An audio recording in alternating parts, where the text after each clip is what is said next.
Silakan duduk. Shalom. Jam ini saya membahas tentang doa. Tentang apa saudara? Nah, mari kita buka Alkitab kita saat ini dalam kitab surat Yakobus pasal yang kelima. Yakobus pasal yang kelima ayat 17 sampai dengan 20. Kitab Yakobus pasal 5 ayat 17 sampai dengan 20. Elia adalah manusia biasa sama seperti kita. Dan ia telah bersungguh-sungguh berdoa supaya hujan jangan turun. Dan hujan pun tidak turun di bumi selama 3 tahun dan 6 bulan. Lalu ia berdoa pula dan langit menurunkan hujan. Dan bumi pun mengeluarkan buahnya.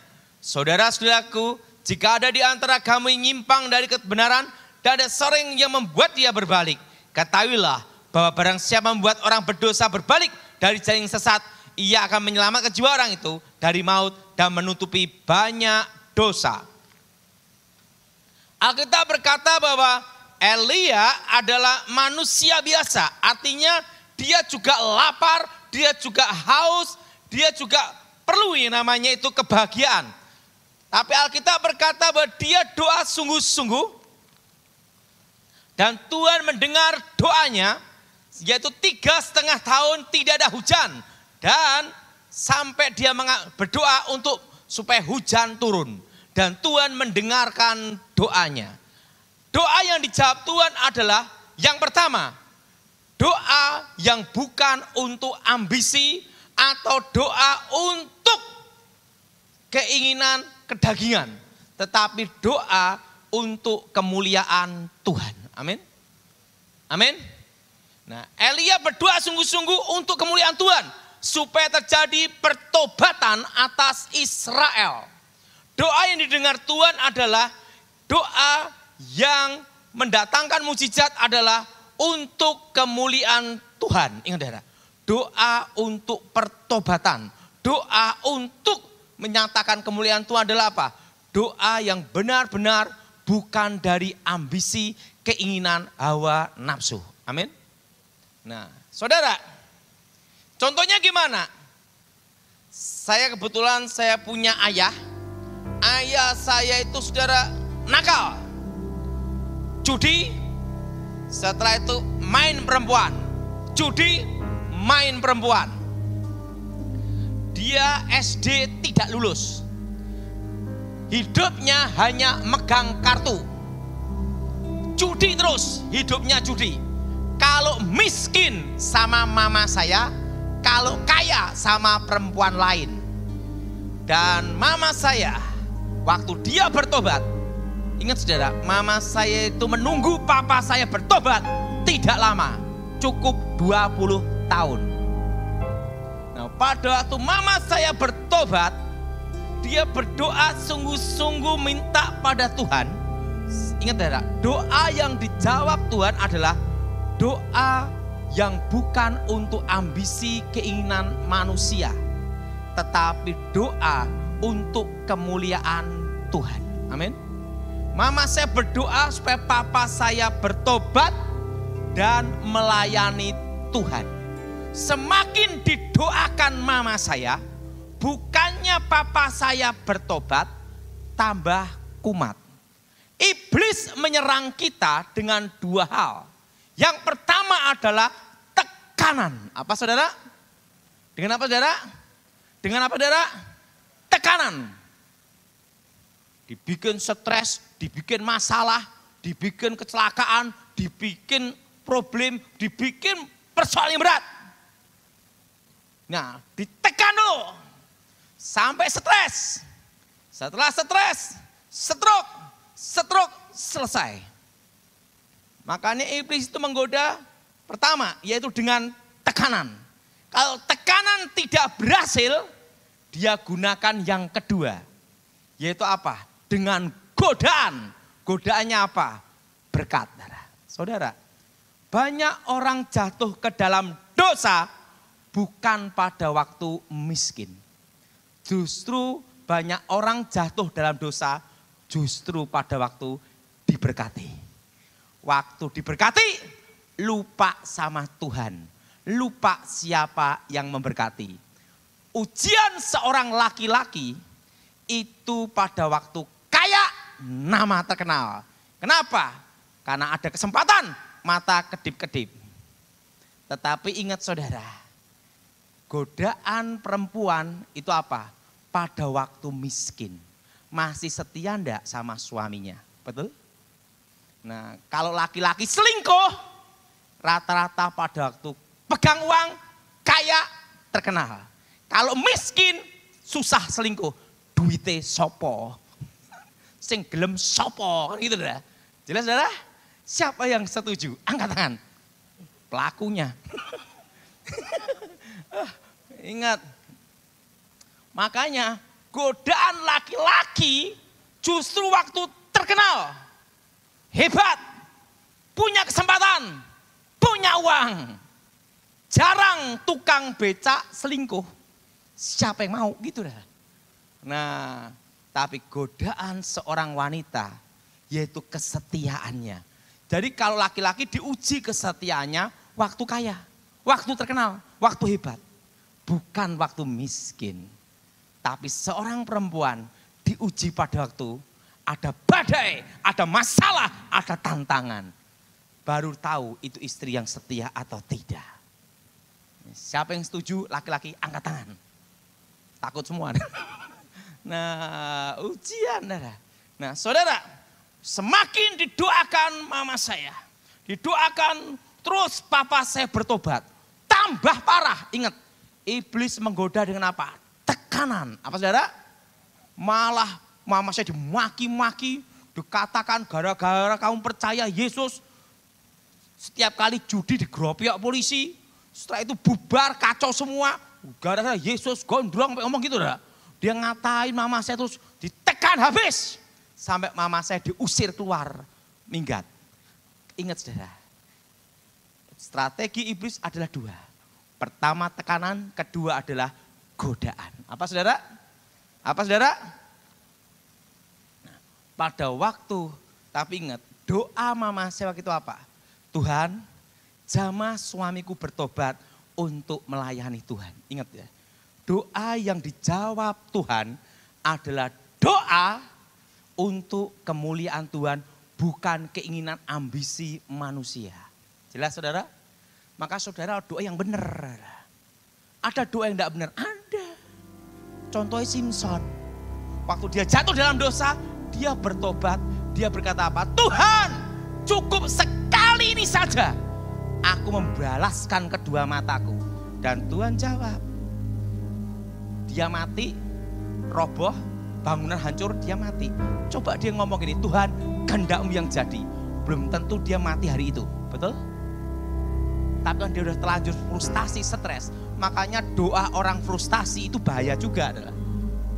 Tuhan cukup sekali ini saja, Engkau beri aku kekuatan. Tuhan jawab sekali itu saja. Dan setelah itu apa? Simpson mati. Nah itu doa orang frustasi. Nah mama saya berdoakan papa supaya bertobat. Dan melayani Tuhan.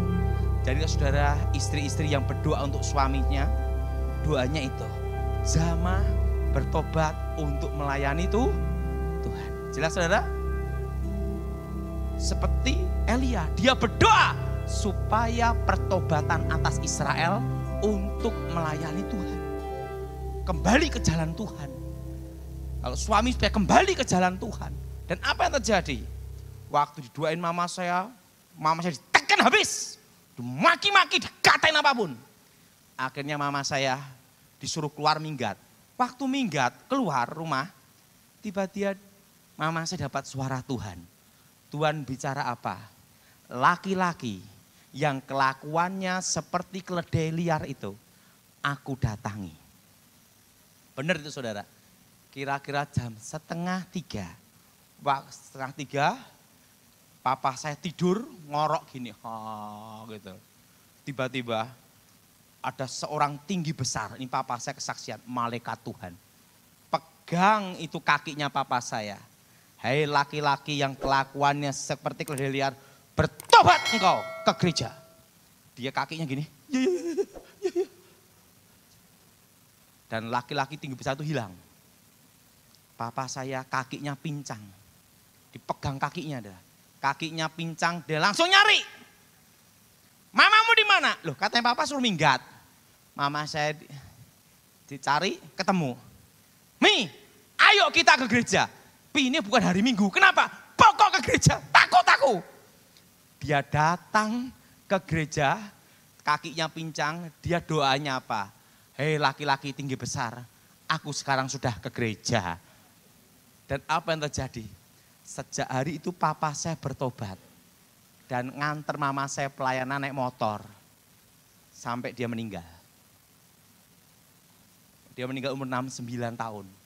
Satu hal, mama saya doa sungguh-sungguh untuk pertobatan suaminya. Jelas saudara? Jadi doa yang besar kuasanya adalah doa yang bukan untuk kepentingan pribadi. Jelas? Jelas? Tapi untuk kemuliaan Tuhan. Nah, saya itu doa saya itu singkat aja. Saya doa sama Tuhan itu doanya gini. Tuhan, ini saya doa setiap hari ini saudara.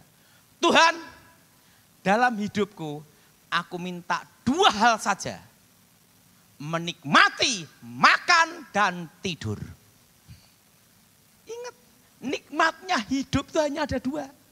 Makan dan tidur. Siapa yang setuju? Angkat tangan. Kamu punya uang banyak, enggak bisa tidur, kopior. Betul? Betul? Saya punya kawan, anak konglomerat. Bapaknya konglomerat, punya bank, kaya raya. Tapi suatu kali dia tidak bisa tidur. Karena apa? Dia takut kalau tidur matanya pejem, selamanya pejem. Alias mati.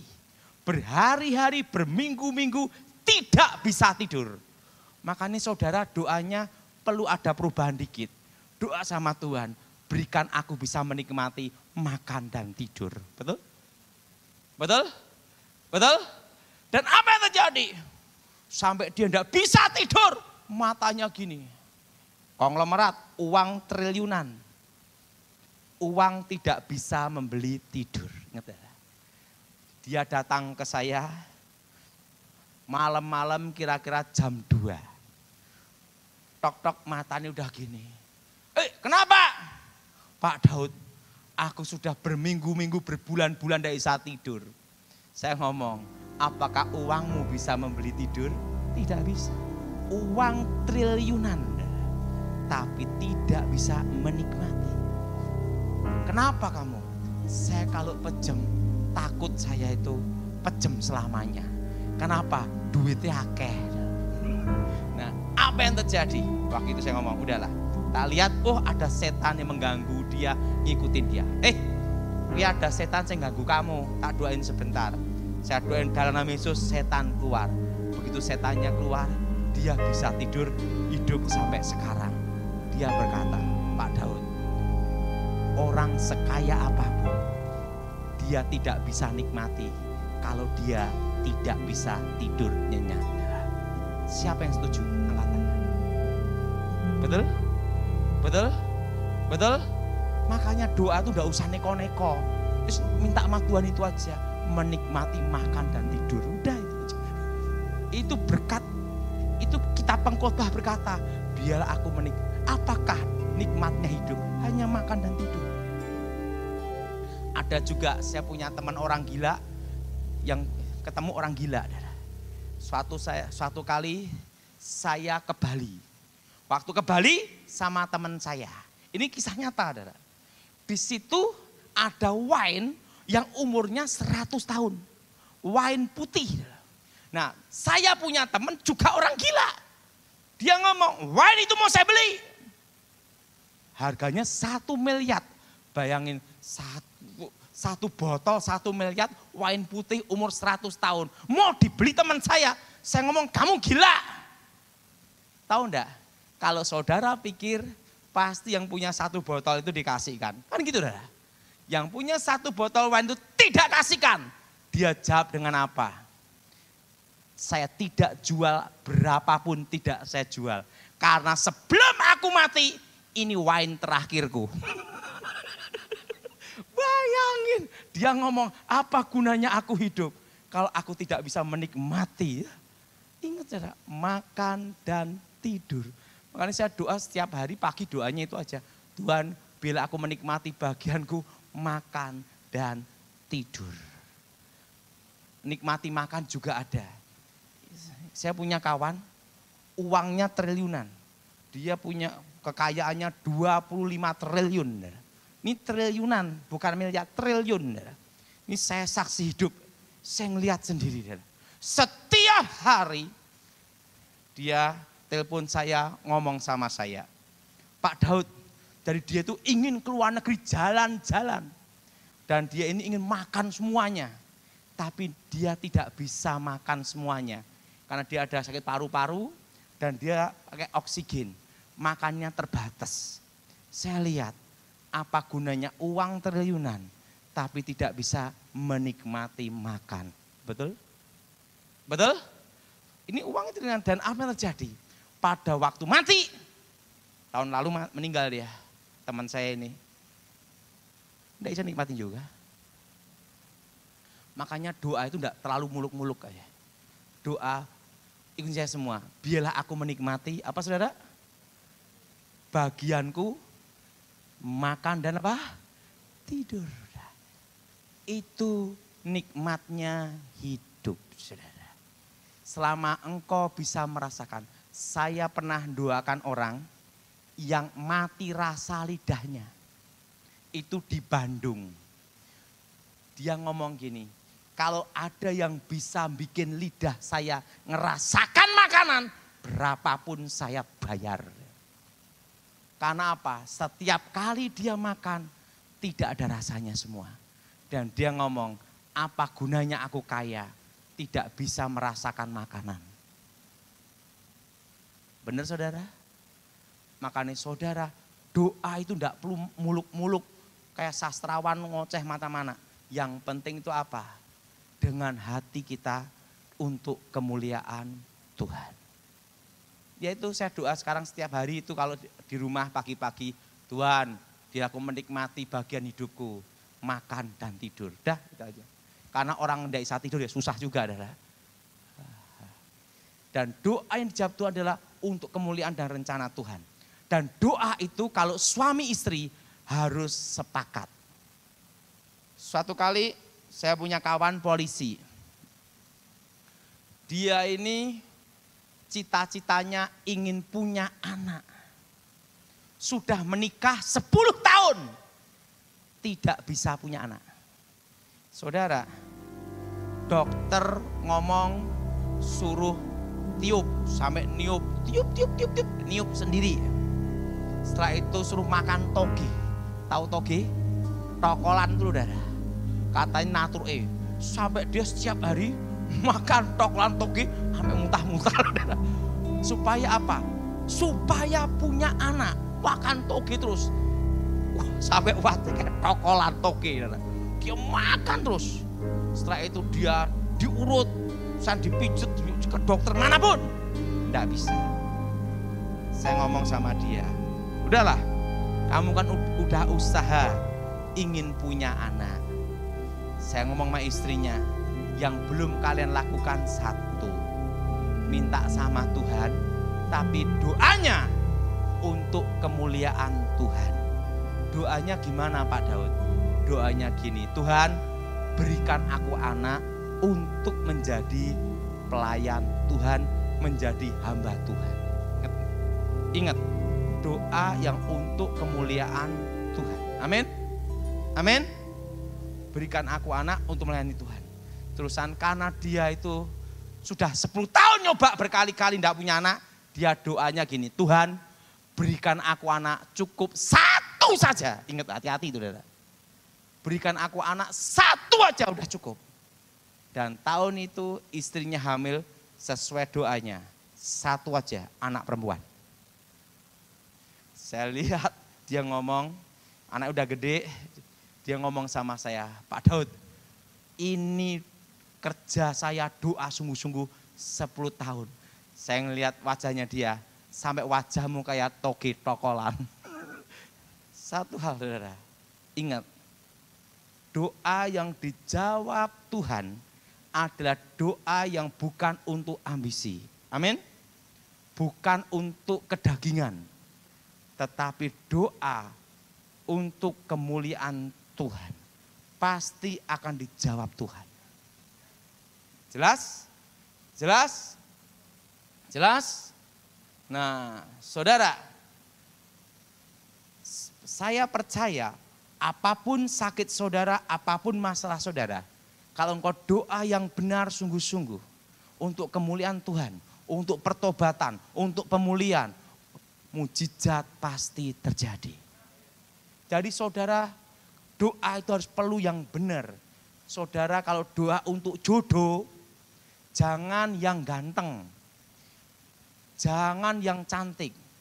Tapi doanya apa? Tuhan, berikan sesuai kehendak-Mu. Karena itu yang terbaik. Kenapa saya bisa ngomong demikian? Saya punya ibu angkat sama bapak angkat. Itu bapak angkat saya itu ganteng, tinggi, wow ganteng. Nah dia itu sukanya kan yang wanita cantik lah. Manusia normal minta wanita cantik. Termasuk Michael. Betul Michael? Tidak mungkin Michael ingin milih yang gini. Kenapa? Bisa sariawan terus ya? Pastilah. Istrinya Michael cantik. Nah, apa yang terjadi? Dia berdoa. Kadang Tuhan memberi kita tidak seperti selera kita. Ingat tidak? Tetapi itu yang terbaik. Nah, bapak angkat saya ini berdoa.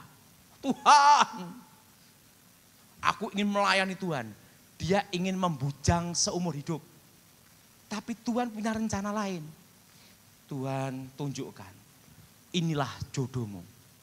Orangnya kurus, kering. Dia doa, ini bukan seleraku. Tidak sesuai keinginan. Kayak tiang listrik. Yang laki-laki berdoa. Waduh, kok modelnya kayak ngono? Nah, yang perempuan berdoa.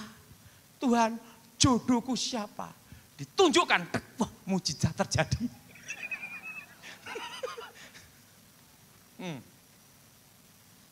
Saya kasih tahu, doa itu belum tentu. Tuhan menjawab sesuai selera kita.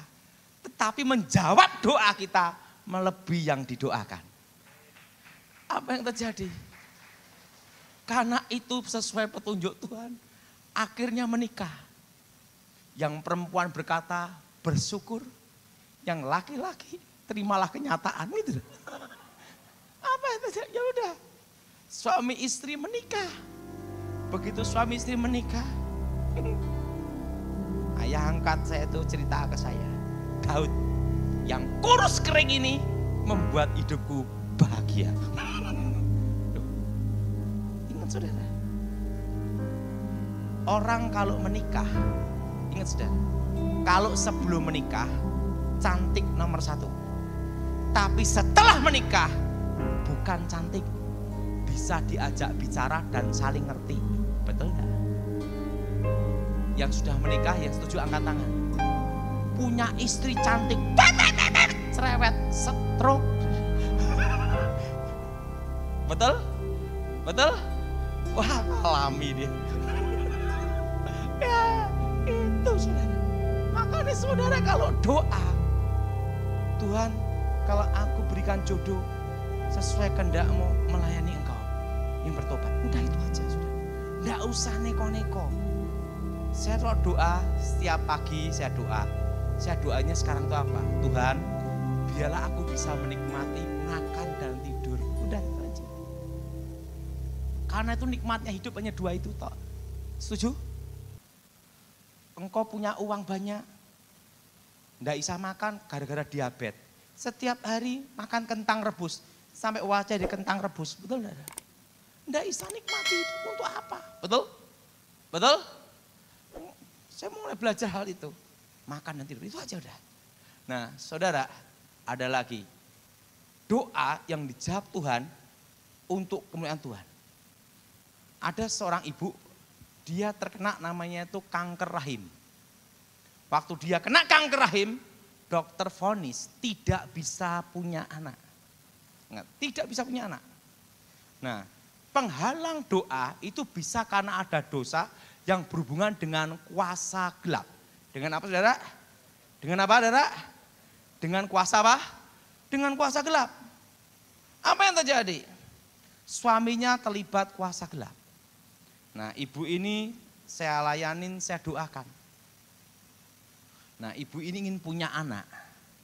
Saya doain, darah Yesus bebaskan, darah Yesus sembuhkan. Saya udah basah roh. Ibu gimana rasanya? Udah sembuh? Pak tambah sakit, gitu dah. Yang doain langsung patah semangat. Tapi saya ngomong sama ibu ini, ibu doa, pegang yang sakit, ibu minta pengampunan dosa. Dan doa, tentu suaminya ketemu saya layani bertobat, jimatnya diserahkan, dimusnahkan. Nah itu ibu dan suaminya ini berdoa, Tuhan berikan kami anak untuk menjadi alat-Mu. Gitu. Elia doanya didengar Tuhan karena dia berdoa untuk pertobatan Israel. Bukan untuk keinginannya dia. Apa yang terjadi? Waktu dia berdoa, Tuhan kalau berikan kami anak laki-laki. Dia ngomong gitu. Doa harus sepakat. Nanti perempuan, yang istrinya minta perempuan, yang laki minta laki. Nanti malaikat bingung jawabnya, betul? Kalau setengah kan kacau, jadi gini. Doa harus sepakat. Doa harus apa? Sepakat. Dia doa, Tuhan berkati. Wah, saya berkati. Anak laki dalam nama Yesus. Karena dia sudah punya anak perempuan, dia kena kanker rahim, tidak bisa punya anak. Padahal dia punya anak laki. Dia doa minta anak laki, kami serahkan untuk melayani Tuhan. Suaminya bertobat, istrinya sungguh-sungguh berdoa. Tahun itu lahir anak laki-laki, sesuai doanya. Tapi waktu dia doa, jadikan anakku ini alat kemuliaan Tuhan. Itu doa yang dijawab Tuhan. Dan Tuhan kalau menunjukkan sesuatu, itu yang terbaik. Sudah perhatiin.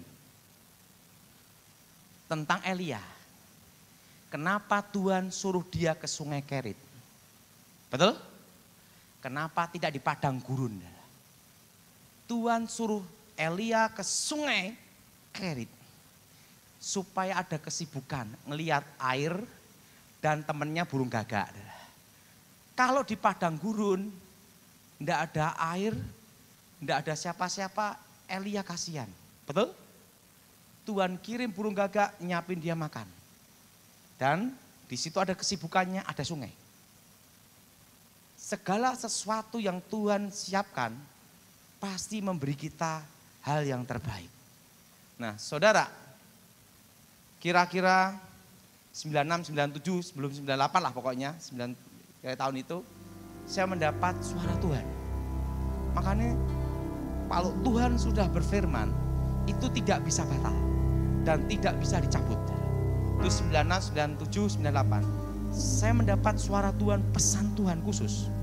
Dan Tuhan bicara sama saya jelas sekali. Indonesia akan dipulihkan Tuhan 25 tahun. Anginnya akan datang 2018. Ini akan saya memberitahu apa yang terjadi tahun ini. Anginnya akan datang 2018, 19, dan badainya akan datang 2020. Dan Indonesia stagnat bulan 6, bulan 7 menuju tahun 2023. Itu tahun lalu saya khotbahkan ya Michael ya. Waktu saya mendapat pesan Tuhan itu bahwa Indonesia akan dipulihkan Tuhan 25 tahun. Dimulai dari krisis 98. Dan pemulihannya adalah tahun 2023. Setitik terang menyinari bangsa ini. Tetapi sebelum pemulihan ekonomi akan terjadi krisis ekonomi. Anginnya datang 2018-19 dan badainya 2020 dan bulan 6 bulan 7 tepatnya tahun 2020 stagnat ekonomi berhenti sampai 2023. Nah waktu itu saya tanya sama Tuhan, apa yang harus dilakukan? Pesan Tuhan itu saya sampaikan terus dari tahun 2014. Bahkan saya khotbahkan di gereja GSJS 2019. 2019 banyak yang berkhotbah bernubuat. Tahun 2020 tahun berkat, tahun mujizat, tahun kemuliaan. Tapi 2019 saya berkhotbah. 2020 badai ekonomi. Waktu saya khotbah badai ekonomi akan terjadi krisis. Saya dimaki-maki, dikatakan halusinasi, tukang tipu, macam-macam saudara. Dikritik habis-habisan. Tapi untungnya saya satu. Nah, saya tidak pernah masukkan diri saya ke akun YouTube. Yang upload rata-rata gereja-gereja termasuk Michael. Jadi saya tidak bisa diserang. Kenapa? Bukan punya saya. Makanya saya sengaja tidak pakai akun YouTube diri saya. Orang nyerang saya susah. Kenapa? Kan enggak ada akunnya, YouTube-nya enggak ada. Itu yang ngupload kan gereja-gereja jemaat. Saya enggak mau diri saya enggak mau saya. Nah, biar orang lain aja, biar jemaat atau pendeta aja, terserah saya gitu. Diserang habis-habisan. Tapi itu saya khotbahkan itu terus. Karena itu sudah pesan Tuhan. Itu tidak bisa dibatalkan, enggak bisa disabut saudara. Nah, 2020 awal Januari, Pak Gilbert didatangi orang. Pak Gilbert itu orangmu karena saya dibimbing Gilbert. Daud itu berkhotbah. Tahun 2020 akan terjadi badai ekonomi. Bulan 6, bulan 7 stagnat ekonomi, berhenti sampai menuju 2023. Mana buktinya? Pak Gilbert ngomong apa? Ini kan masih Januari. Kalau itu betul pesan Tuhan, pasti terjadi. Kita lihat saja nanti akhir Desember 2020. Bulan Januari, bulan Februari, bulan Maret, April. Corona, betul? Seluruh Indonesia, bahkan dunia. PSBB, di berbagai negara lockdown, betul? Ekonomi bulan 6, bulan 7 berhenti sampai sekarang, betul? Betul? Dan waktu itu Tuhan pesan sama saya untuk semua umatnya di Indonesia supaya berkebun. Siapa yang ingat pesan Tuhan untuk saudara tahun lalu? Angkat tangan. Kenapa suruh berkebun? Supaya ada kesibukan seperti Elia di Sungai Kerit, saudara. Elia di Sungai Kerit temennya siapa? Burung gagak, betul? Sama ada sungai, betul? Nah, kalau kondisi seperti ini, saudara ada kesibukan apa? Berkebun. Di rumah pakai polybag, pakai apa? Semua berkebun. Saudara. Karena kondisi seperti ini, saya sudah ngomong sama Michael, dari tahun 2020 sampai tahun 2022.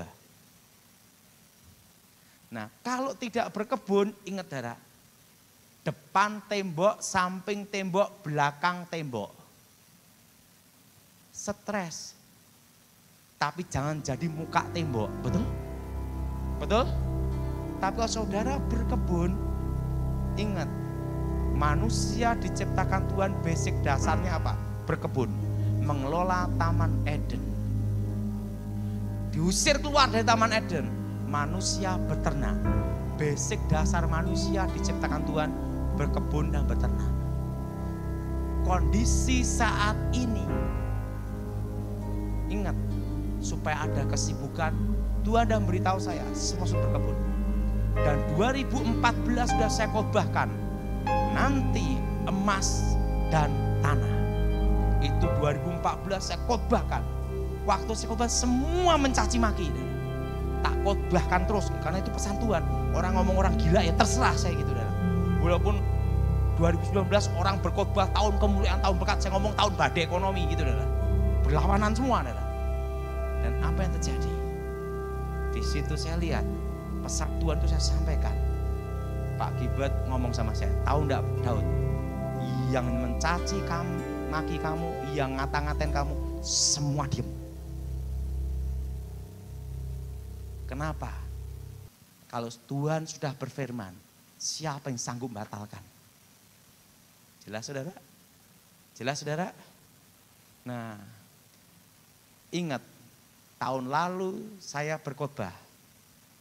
Nanti deflasi dan inflasi akan bertemu di bulan April tahun ini. Ingat, sekarang kedelai naik. Betul? Betul? Mungkin tempe bakal dikurangi. Betul? Betul? Betul? Besi naik. Aluminium naik. Yang tidak naik harga diri.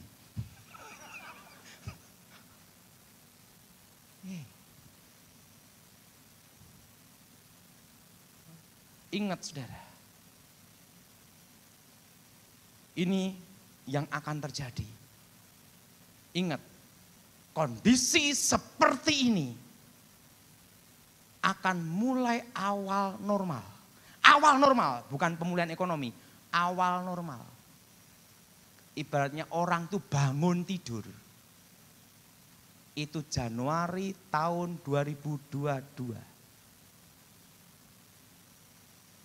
Dan pemulihan Indonesia dimulai.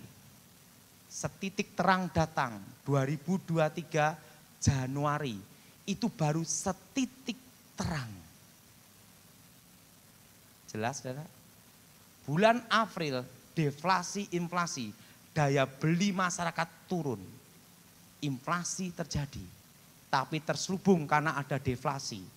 Ingat saudara, itu April menuju tahun 2022. Setelah corona selesai, inflasi akan terasa. Nggak usah banyak-banyak. Saudara punya uang 50.000, belanjakan di pasar, dapat apa? Jelas saudara? Jelas saudara? Ingat, pemerintah mencetak uang berapa triliun. Setelah itu uang pengusaha ada di bank-bank. Ingat, mau investasi takut. Lihat situasi kondisi. Sehingga bunga bank diturunkan berapa persen aja. Betul? Dengan harapan apa? Supaya uang-uang ini bisa bergerak. Tapi banyak orang ragu-ragu. Para pengusaha ragu. Sehingga uangnya banyak ditahan di bank. Maka uang di bank itu banyak. Betul? Tetapi beredar di masyarakat terbatas. Uang baru. Ingat saudara. Uang lama dan uang yang dicetak baru akan bertemu semua 2022. Kalau uang yang dicetak baru dan uang lama beredar, apa hukumnya? Apa saudara? Inflasi. Jelas saudara? Itu akan terjadi di 2022. Makanya saudara, dan ingat pada waktu krisis ekonomi, yang selamat itu hanya dua. Yang megang tanah dan emas. Betul? Betul? Siapa yang setuju angkat tangan? Tanah dan emas. Maka 2014 saya khotbahkan supaya semua beli emas. Tapi tahun ini saya tidak khotbahkan beli emas. Kenapa saudara? Emas sudah kemahalan. Beli tanah aja. Dan kelola untuk ngisi kesibukan. Semua bercocok tanam. Cabai aja naik, betul? Penggemar cabai pun berduka cita, betul? Betul? Betul? Betul? Betul?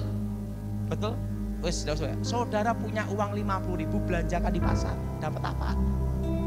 Itu inflasi. Jadi saya beritahu pada saudara, 2021 kondisinya seperti ini. Tidak ada perubahan banyak sampai 2022. Tepatnya Januari baru orang mulai bangun tidur ibadatnya untuk memulai belajar normal. Belum normal 100%, belajar normal. Sekarang kan new normal. 2022 itu belajar normal. Dan saat ini orang demam dan batuk sakti. bubar, betul? Jelas? Jelas? Jadi mulai hari ini, saudara yang punya uang, belikan tanah. Pinggir kota, dekat pintu tol. Karena nanti tahun 2023, waktu awal pemulihan, yang beli tanah, selamat.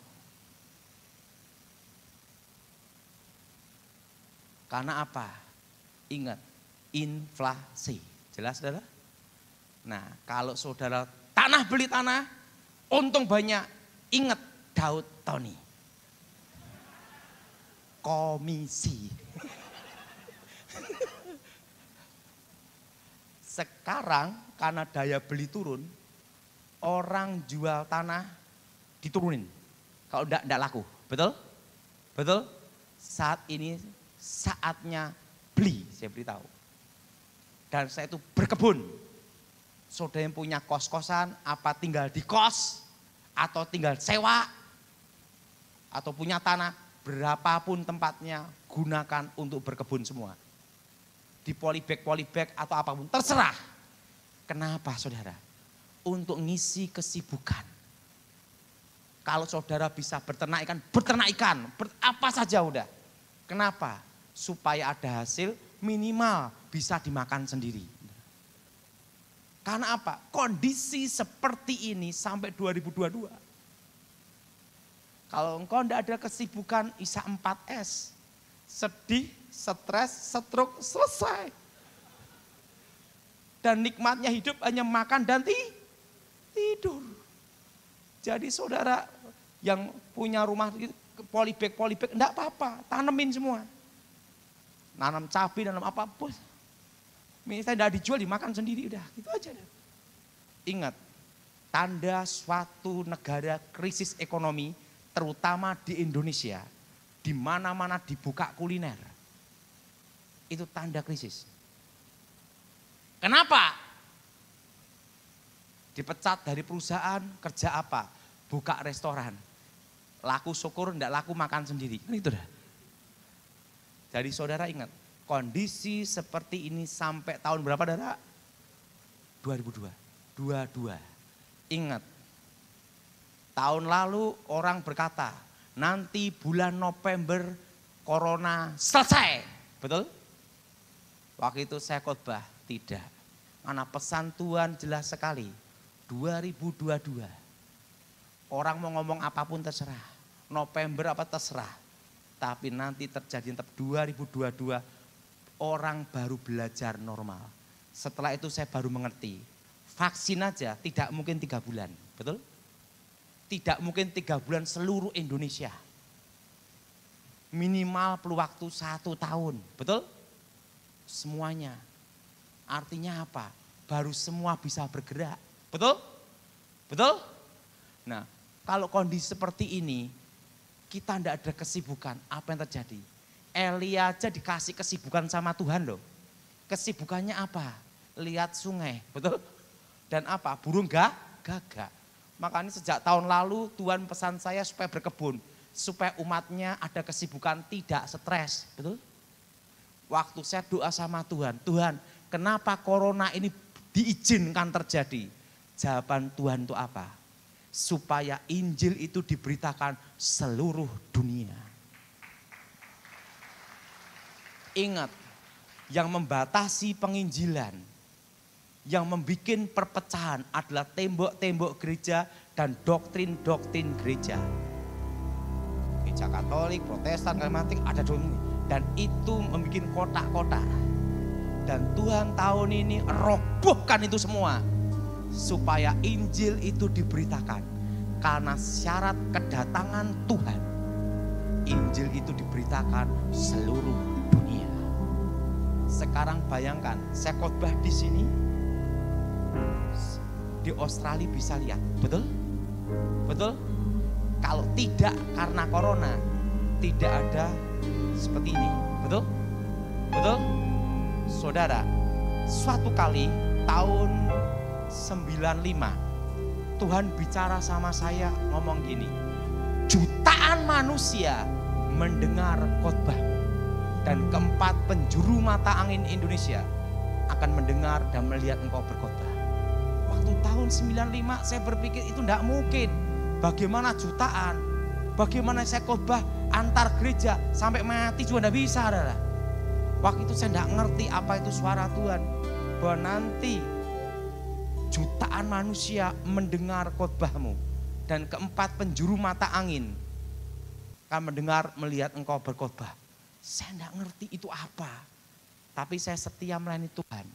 Setelah itu tahun 2020-2021 saya lihat, yang lihat saya khotbah itu 4 juta lebih.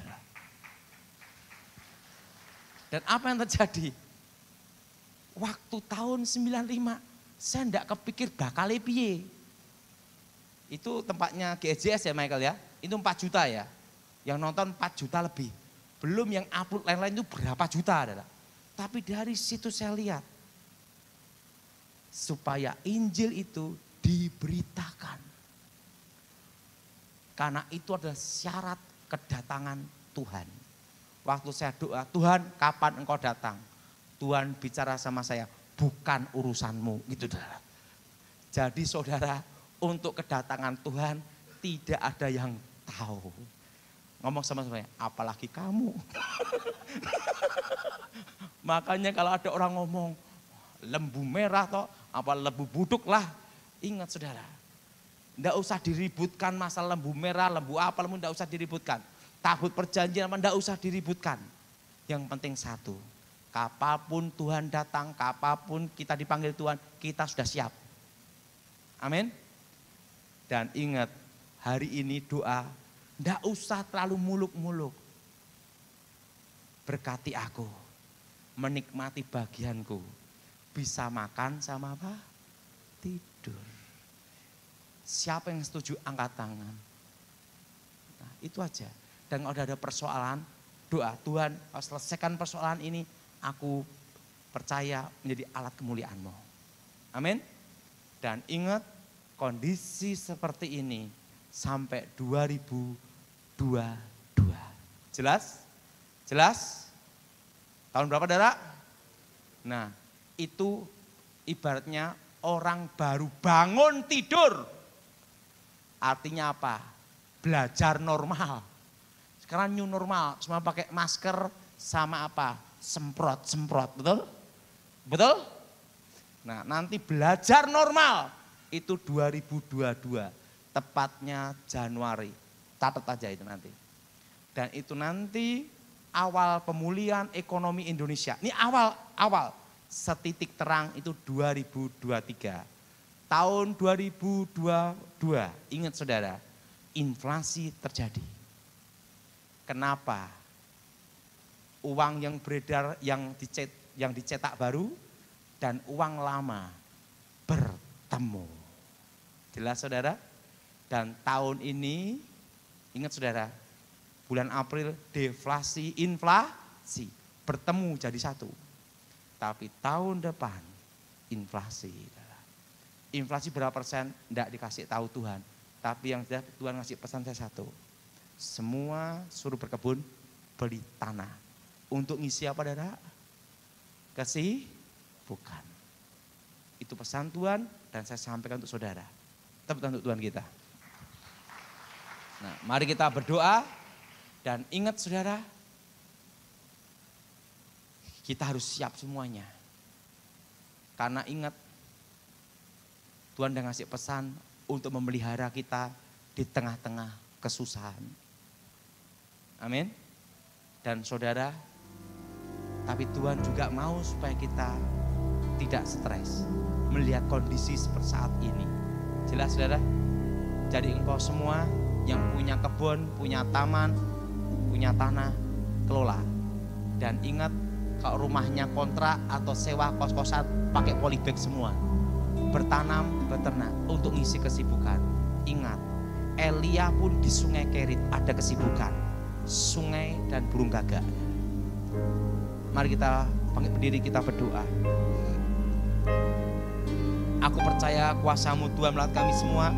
Bebaskan kami dari yang jahat, bebas dari kegelapan. Kuasa Yesus bekerja, kemuliaan-Mu Tuhan datang. Berkati firman-Mu, berkati kami semua. Dan nama Elohim Yesus Elohim dimuliakan. Demi nama Yesus yang percatakan amin. Silakan duduk.